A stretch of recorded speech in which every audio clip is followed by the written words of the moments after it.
Rescuers found this cat dumped on their doorstep, then realized there was a wild animal inside.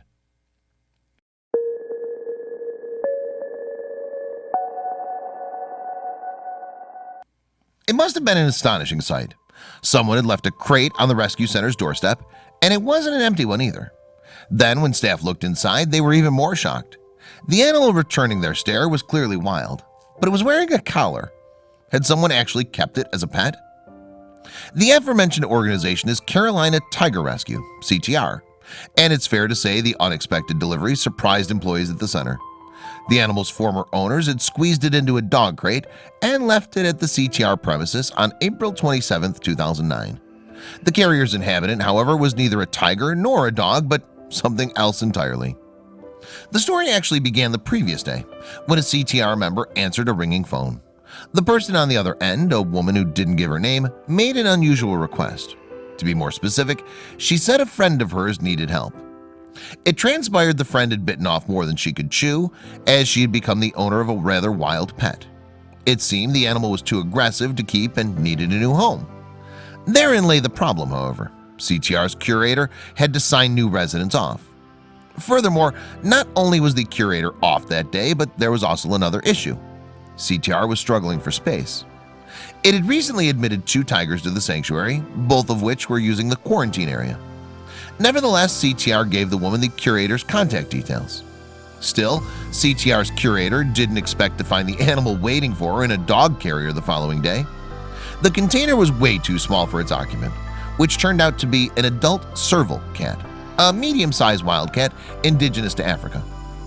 The felines are generally solitary creatures that live on a diet of small animals such as birds and rodents. An acute sense of hearing helps the cats pinpoint prey, which they then ambush with the minimum of fuss. Indeed, servals boast an incredible pounce and can leap about 7 feet off the ground. CTR's communications manager, Jessica Morgan, recounted events to the dodo on January 30th, 2018. "We found the serval on our doorstep in a dog crate with a note attached," she said. "It told us about his former home and his name. Consequently, staff knew that the cat's name was Elvis, as his previous owners had indicated as much. The note accompanying the crate simply ended, 'Love me tender, Elvis.' As previously mentioned, the owner made Elvis leave the building because of his wild nature. He became too large and too aggressive for his owner to handle," Morgan continued. "It's not his fault. He's a wildcat with wildcat instincts. So we found a way to make it work. We couldn't turn him away. Consequently, CTR let Elvis into their hearts." Elvis's medical checkup revealed that his owners probably didn't know how to take care of him properly. To begin with, he was significantly underweight for a cat his size and was possibly suffering from malnourishment. But there was something else too.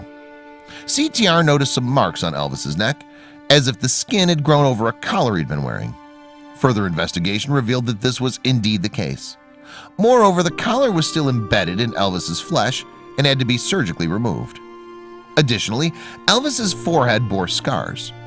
"We believe they came from him constantly rubbing his face on the crate," CTR explained on its official website. And when the cat's carers introduced him to his new outdoor enclosure, his reaction told a story of long confinement. Morgan told the dodo, "He walked in circles for a while. This indicated to us that he was confined to that crate for a while. But after he settled in, Elvis's true personality started to blossom. He even found a love of the crowd, just like his namesake. Despite being abandoned on account of his aggressive nature, Elvis loved visitors. Elvis can be a very social serval," the CTR website described.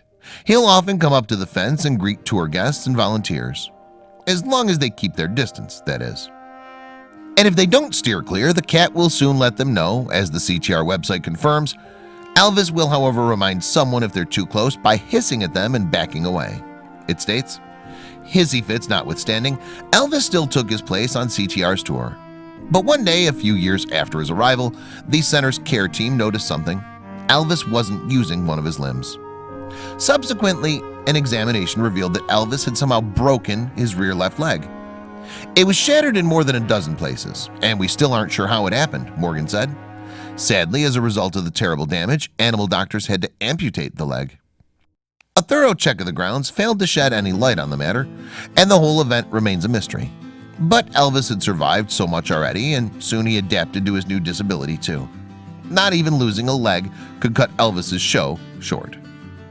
Elvis lives happily on our tour path, still able to run and jump up onto his platforms, Morgan told the dodo.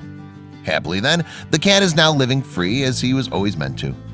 Other servals, however, aren't so lucky, as it's legal to keep wild animals as pets in North Carolina.